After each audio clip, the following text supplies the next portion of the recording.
So this is episode 23, isn't it? 22. 22 even, Yeah. yes. Doop, doop, doop. Oh. So, That's a good job that wasn't the intro. Oh, this is episode 22. Da, da, da, da. and by all, that was episode 22. The shit show.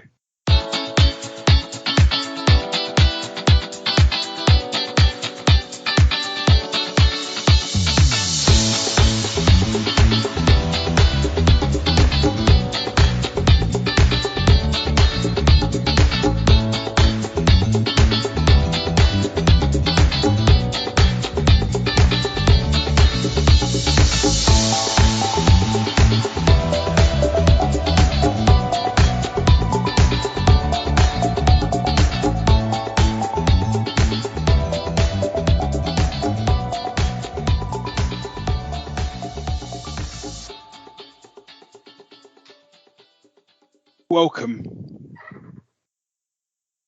That's all I got. I was like, I was waiting for some sort of like, because you came in so cool and like collected and that. I thought, oh, this is going to be good, this, and then nothing happened. Yeah. I'll try again. Welcome. Pull up a chair. Here, have a sniff to a brandy. You're listening to the dulcet tones of Stace and Barry in the morning in our season finale episode. I am your host, Bartholomew Nugent, sometimes called Barry, sometimes called Nuge, sometimes called Dickhead. And joining me on the sofa is the lovely and incomparable Stace. Hello. Do you know what? That's got to be one of the best intros you've done, purely for the fact that you didn't call me a word you weren't even sure what it meant. Because that happens more often than one would expect of a podcasting duo, where you just say a word and then go, I don't really know what that means. And then we look it up and find out it means something like slimy and disgusting. Yeah, I was rolling. I was on a roll this time. I enjoyed it. Although I did think it was a bit early in the day to be encouraging snifters of whiskey. But you know what? It's got to be 5 o'clock somewhere, isn't it? Exactly. And I was going to say it's got to be somewhere in the world where someone's drinking, but I don't know what that even means. No, I think people are just drinking all the time, aren't they? Yeah. Is what happens. I'm not drinking currently, if that helps anyone get a feel for the kind of mood I'm in. But to be fair, I don't need to be drinking to be a fucking lunatic. So How's you? I'm not too bad, actually. I'm a bit sleepy because for reasons I can't quite fathom. Last night, my body was like, let's stay awake till 2. And I was like, no, you've got work in the morning. But it was like, nah, let's do it, though. And then just kept me awake until 2 in the morning. And then I woke up at 3 because some cats were either fighting or fucking, like, immediately outside of our house. I can't quite tell which, but it involved a lot of, like, kind of noises. And that. And then Richard's alarm went off at 6:30. And I was like, well, this just doesn't feel like a correct amount of sleep for a person to have. So yeah, that's where I'm at. Okay. How are you? I'm doing well. I mean, I haven't got a cat fight club going on in my back garden in the middle of the night, so I'm doing really well. Yeah, that's all good. When I say that, I'm a bit all over the place today, but I'm bringing my A game, or at least I'm bringing part of my A game. At least bringing somewhere between A to F game. That's right. There's A, there's Z, and I'm somewhere in between. Then that's my game. Nice. Yeah. Yeah, that's a good intro to a podcast, I reckon. Yeah. The good thing is that I edit, so this is going to be sparkling in post-production. Yeah, see, if I was editing, it would just be this, but with music at the start.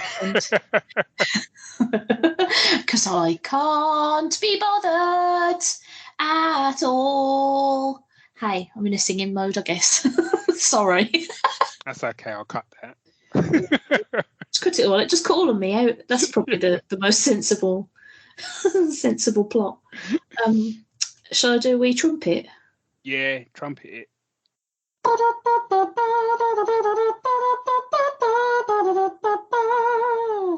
Jazz. Pick of the fortnight, Barry. What is your pick it up. Or do you want me to go first? No. I like being caught on the hop. So I had to check because I think I had to check to make sure that I didn't I hadn't talked about this before because my Saturday this is now my Saturday morning comics and my pick of the fortnight. It's fine. But have I mentioned Black Widow by Kelly Thompson, Volume 1, The Tie That Binds before? Okay. Now, here's the thing, right? My memory's bad. So I've heard you talking about it, but it might have been on the Geek Syndicate Facebook group. But it may have also been on this show. I don't know. I think I'm going to go with it's on the Facebook group. Okay. Yeah, I'm going to go with that. I'm going to lean into that. If I'm wrong, hey, it means you just got to hear about a great comic twice. Everyone wins. So I'll read you the blurb. So the writer is Kelly Thompson, art is by Elena Casagrande, cover art's by Adam Hughes. I know I haven't talked about this on the podcast before because I would have paused to try and get the pronunciation right of that surname. Yeah. So I'm now fairly confident that I'm back in the room now. So the blurb is, something is very wrong with Natasha. She's happy. The widow has been a spy for almost as long as she's been alive, and she's never stopped running, whether she's working for the good guys or the bad. But retirement definitely agrees with the world's deadliest woman as she revels in a perfect life that she never dreamed she could have. But scratch the surface of that perfect life and you'll find something very wrong lurking beneath it. And a woman like Nat just can't help but scratch. Beyond the San Francisco's Golden Gate Bridge lies a mystery only the Marvel Universe's greatest spy can solve. Boom, boom, boom. Sounds rather good, that. So I picked this up on Kindle Unlimited, which is what I seem to be doing a fair bit of that. Comixology shit, shouldn't have switched. So but one of the things even though I find it really difficult to find comics on Kindle Unlimited, comics I want to read, there are a lot of volume 1s on there. So what I've been doing is kind of going around and just picking up volume 1s to read and then deciding whether or not I want to pick up like the volume 2, because normally what they do is after that you then got to pay. Right. I've noticed what they've started to do. They've started to make later volumes they've started to put later volumes on Kindle Unlimited, and then so if you want to get to say volume 3, you've got to buy volumes 1 and 2, which I think is a bit cheeky. Well, I say cheeky, more than likely it just means for me I probably won't do that unless it's a comic I really, really want to check out. Yeah. Anyway, so this collects issues 1 to 5, and it was brilliant. I absolutely loved it. And one of the reasons I loved it is it's difficult because I'm choosing my words carefully because I don't want to spoil it. But obviously, like all Marvel comics, there are villains involved. Mm-hmm. So I won't say there's more than one villain. I won't say who the villains are. But what I like about the villains is the way they refer to like Natasha, i.e., she's effectively like the John Wick of the Marvel universe in this comic. Yeah. I.e., they kind of literally sort of go, well, one person kind of decides that they want to kill her, and then the other villains find out, and it's their reactions where it's kind of like, oh, basically, we're fucked now.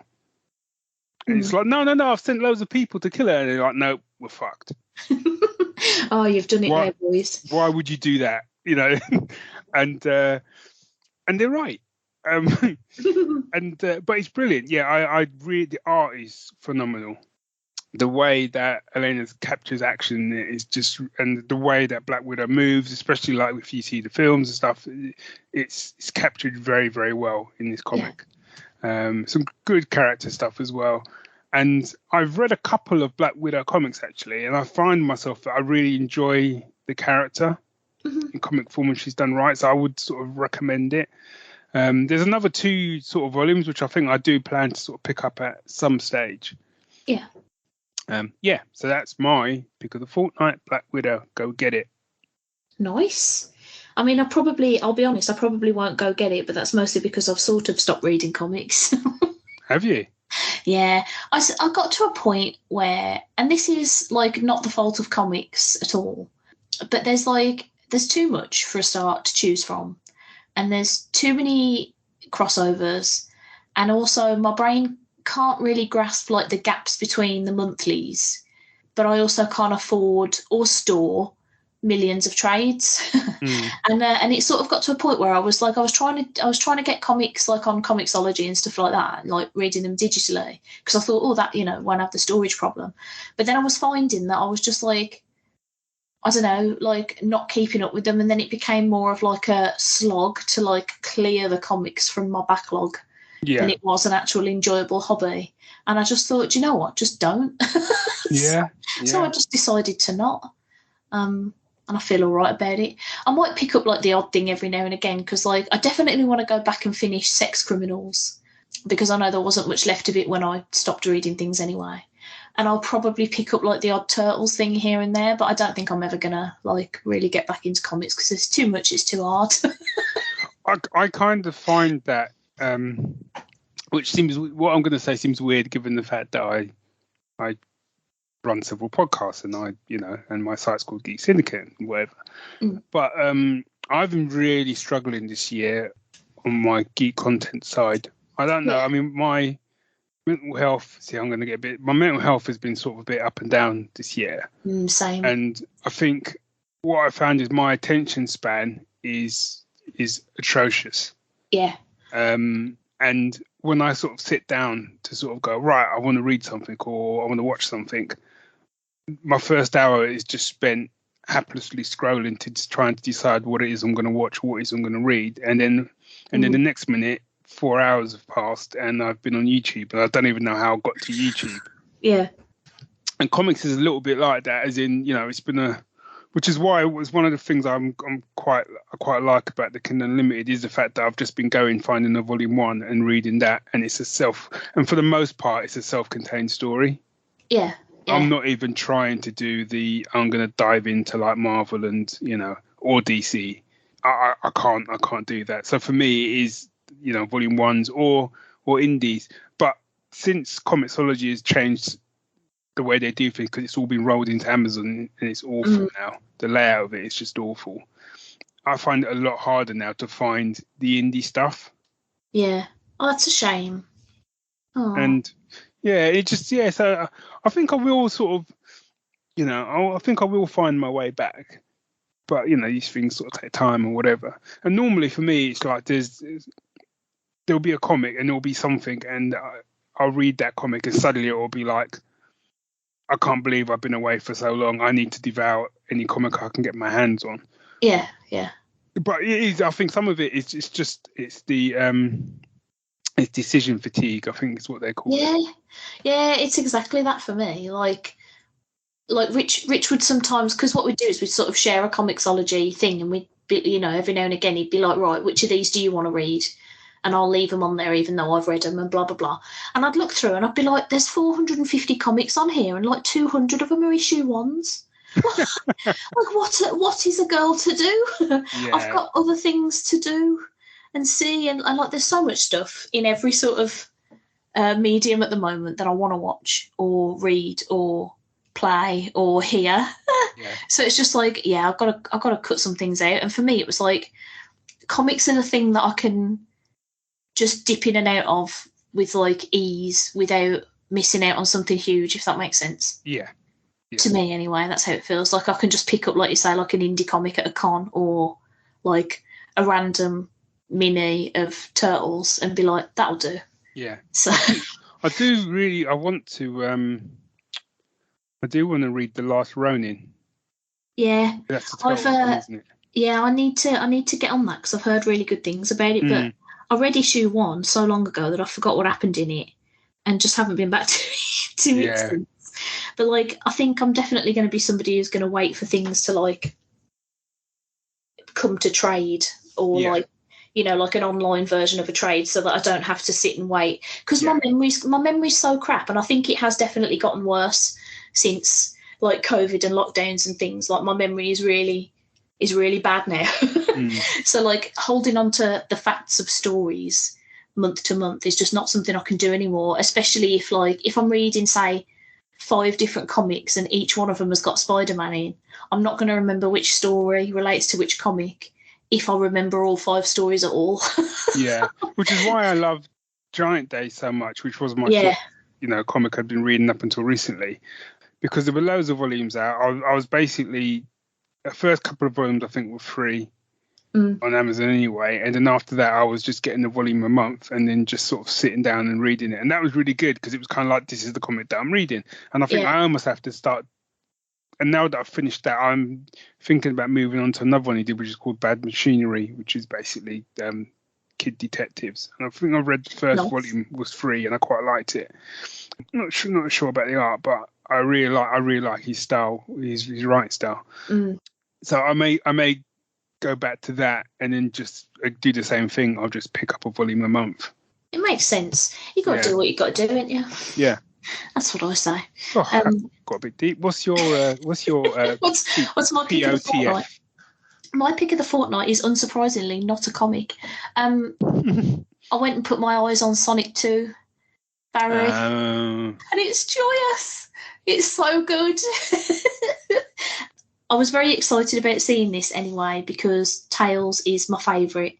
And I know there's like so many people on the internet now will be like, Tails ruined the games, you div, what do you know about video games, you big girl? And I'll be like, hey, shut up, Tails was adorable and he could fly with helicopter tails. Like, nobody liked him because he was slow, right, compared to Sonic, which is fine. That's a fine reason not to like him. But I don't play Sonic quickly. Everybody hates watching me play Sonic because I can't go fast or I'll die. So I don't go fast unless I absolutely have to. Rich hates watching me. He's like, oh my God, move. I'm just ambling along like, ooh, rings. But yeah, so I was excited about this anyway because Tails was in it. And then, of course, they announced that like Idris Elba was going to be Knuckles. And I was like, haha, what even the fuck? We went to see it. And I will be fair, like it is almost exactly the same film as the first one, but it's got Tails and Knuckles in it, but I didn't care because this film very much knows what it is. It knows what it wants to do. There's like a load more like references to the games and stuff.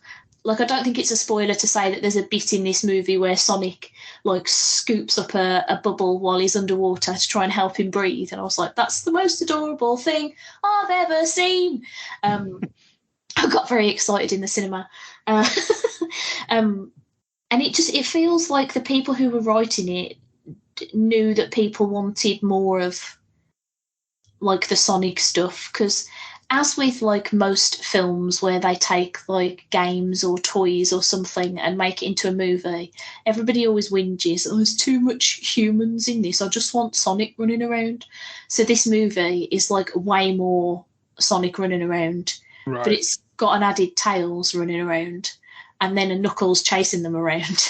And Idris Elba's great because they write Knuckles as sort of like, they really play on the idea that he's like an alien, so he doesn't understand like Earth or like any of our sort of like, you know, culture or anything. So it comes across like super dry because it's just like him just like not having a clue, but trying to be cool about it. It's really funny. And yeah, like the last sort of third, without spoiling it, is there's so many, they just jam in so many references to the games, and like the final sort of like showdown is full on like a Sonic level. What? Right. So yeah, I mean we went to see like in the morning on a Saturday, and there were a couple of kids in there, and I've never seen kids so excited in my life. They were so happy. I was like, oh, I understand how you're feeling, small children, because I'm excited too. Yeah, I absolutely loved it. Loved it. Well, I still have the first Sonic the Hedgehog to watch. Yeah. Still on my Netflix. See what I mean? Even today I was having my lunch, like, I could put on a bit of Sonic, and then again ended up doing nothing.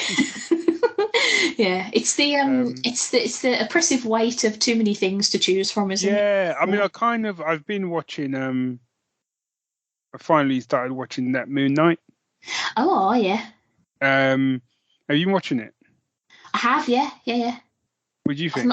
I've not seen the latest one because it's technically today as we're recording, but I really like it because I think it sort of demystifies Moon Knight a bit, because I remember trying to get into Moon Knight comics because I thought he looked really cool, and then just getting thoroughly lost in the, like, I don't know which personality I'm looking at. I don't know what's happening. I don't understand the Avatar business.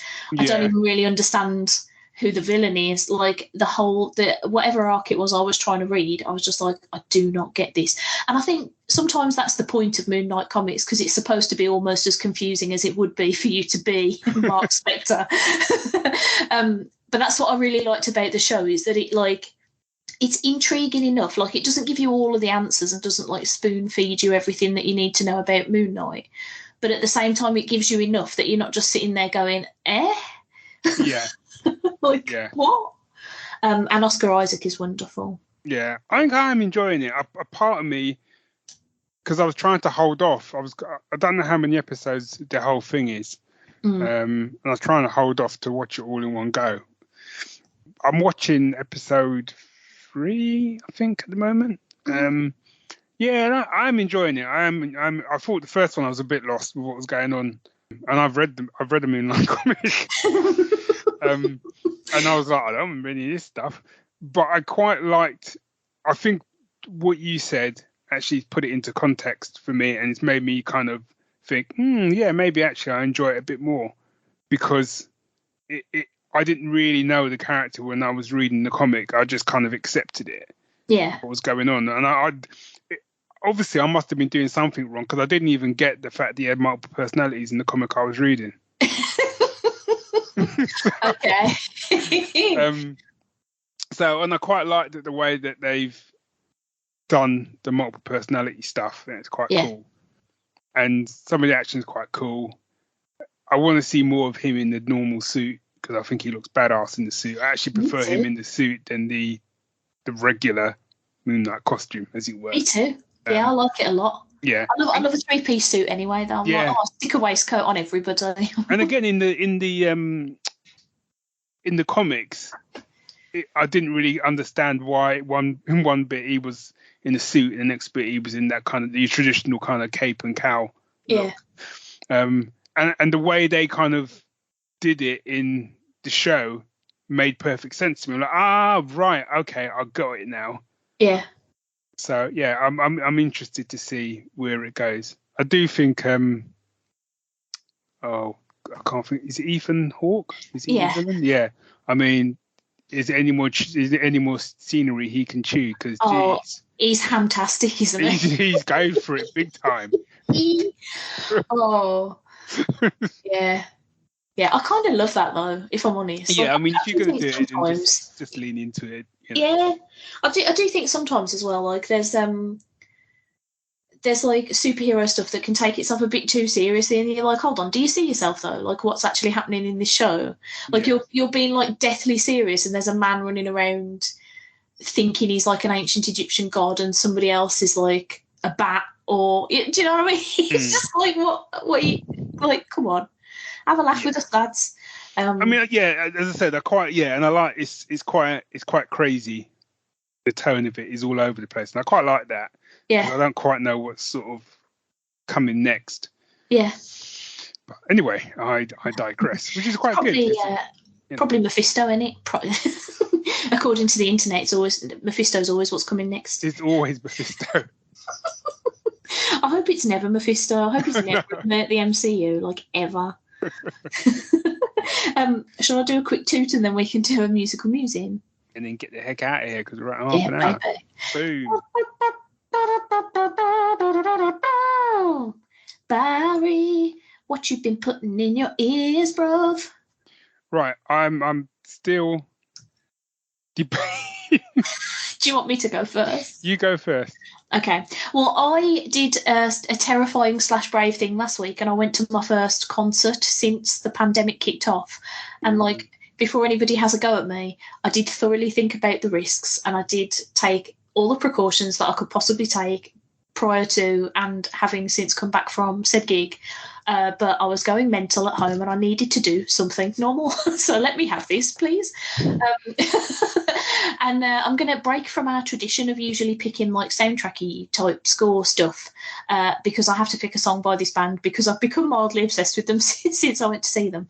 I went to see Ghost last week, and Ghost are a Swedish rock band who are, I don't even know the best way to describe this because I haven't like really thoroughly looked up on the lore, but they're a band that sort of, so most of the band are the nameless and faceless ghouls, and they all wear black and they've all got these like faceless masks. And then the lead singer is a character called Papa Emeritus, but there's different versions of Papa Emeritus because sometimes he dies and comes back as a different one. And technically each album I think has been technically written by a different Papa. It sounds insane now that I'm saying it out loud, but it's so much fun. Like I sound like a crazy person just ranting, but no, it's like satanic rock is probably the best way to describe it. And it was a band that like Rich got into, and I liked a few songs, and he was like, let's get tickets. So we did, and we both assumed it'd get cancelled because of COVID, but it didn't, so we went. And it was one of the best live shows I've ever been to in my life. And I've seen Prince. Like, core blimey, knocked me socks off. And I don't know if part of it was because I hadn't seen live music since February 2020, and I have been going slowly doolally in my own house. But it was like, yeah, they've got like a massive, like stained glass window type church set that just looked phenomenal. They had like a badass light show happening the whole time. There was fire, there was fireworks, there was confetti cannons, there were costume changes. So like the lead singer, when he plays a character, like he's always wearing like a mask of Papa Emeritus's face, but he often has like different outfits to show which Papa he is. So sometimes he comes out in like full, like almost like Pope garb, but it's like black and teal and sparkly. I love it. It's absolutely bananas, but it's wonderful. So the song that I picked is called Cerise, and the reason I picked that one over the like hundreds of other songs that I could have picked, 'cause they're all brilliant, is because I think it's possibly the one that's the most easy to get into Ghost from. So I think if I throw other songs at you, you'll be like, oh, she definitely worships the devil and like is nuts. Whereas this one, you might just be like, oh, this is a good song, this.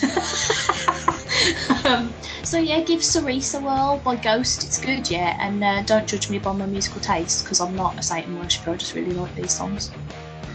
Okay. There's a lot to unpack.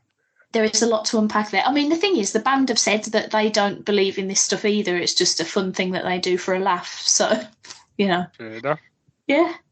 It was good. It was really good. So my pick of the fortnight, like I said, I believe I may not pick of the fortnight. My musical musing, I believe I may have picked this before. Mm-hmm. So if I have, apologies. But this is taken from a CW show. Oh, okay. And this is a track from Arrow, Arrow season 1, before the dark times, went downhill. And it's called Setting Up the Lair. Okay. And one of the reasons I picked this track is it tends to be whenever I do any moving about or sorting out my own office or anything like that, I tend to have this piece of music played because it's just the proper kind of getting shit ready to deal with people. And what I loved about this is it's so that first season of Arrow, I don't care what anyone says, I loved that first season of Arrow because he was brutal. Yeah. He killed people. Do you know what I mean? Yeah. You know, and what I liked was, and this piece of music is actually from the pilot episode. So this is from the very first episode, and it's just after he gets kidnapped. Him and his mate get kidnapped just after he comes back from like the island after 5 years, and he escapes, and then he hunts down the guys that have kind of kidnapped him. And the last one of them, he's like, no, I won't tell anyone. He said, no one must know my secret. And then he breaks his back, or he breaks the guy's neck. And I was like, what the fuck? And then the next bit is basically like he goes to some disused warehouse and you see him like loading up all this computer equipment and the music's playing. And he's like, yeah, and he's doing his voiceover about how he's going to be like the Arrow and da da da, and he's training and stuff. And it's just wicked. It's a wicked sequence and it's a wicked piece of music. And it reminds me of a simpler time when Arrow just put arrows in people. Oh, don't we wish we could go back there? You know, and it was, and what I liked as well, like it was him, and it was Diggle, and then a little later it was Felicity. But that first season, where it was just like three of them, it was like perfect. It was a perfect number of people. And then what we've got now is what we get with all of these shows now is where you get to kind of like season 5 or something, and there's like 10 people in costumes standing about in some massive underground set. And you haven't got a clue what's happening. I made the mistake the other day of walking in to the room when Rich was watching an episode of Legends of Tomorrow. Oh, wow, yeah. And I hadn't seen it since the end of series 1. And I was like, there's like 25 people here and I know who 2 of them are. And I'd stuck with it for quite a bit. And then it was just too much for me. So I stopped watching it. And I think I watched a trailer or something the other day. And I was like, other than, I think the Sarah Lance, I'm like, I don't have a clue who you people are. And you're right, and they're all kind of in on the ship. And I was kind of like, it looks like there was about 15 people. And they were like, yeah, we're all legends. And I was like, are you? Are you? I don't know. I'm like, clearly I've missed a lot. Yeah, me too. I don't think I'll bother catching up though. No, likewise. Too many other cool things to watch. Yeah, baby. Yeah, boy. Hey, let's call it a day because we've gone over our allotted time of 30 minutes that we're allowed to speak to each other, because otherwise there's just too much awesome in the airwaves and the internet does weird things and stuff. And the universe will implode. Yeah, exactly. Yeah. So if you want to get in touch with us, you can do us a tweet at Geek Syndicate and at Stacey's Parlour, or you can send an email to staceandbarry@gmail.com, or you can send us money. But we don't have a joint account, so I don't know how you want to do that, but do it because money's good. And we like it, yeah. Yeah, nice sales pitch. In it though, in it. Please let me have some money. I'm poor. How's that work? Just as good. Oh, let's go. Hey, I need a nap. I am going for a nap. Everyone else, have a nap too. Naps are great. Love you. Bye. Bye all.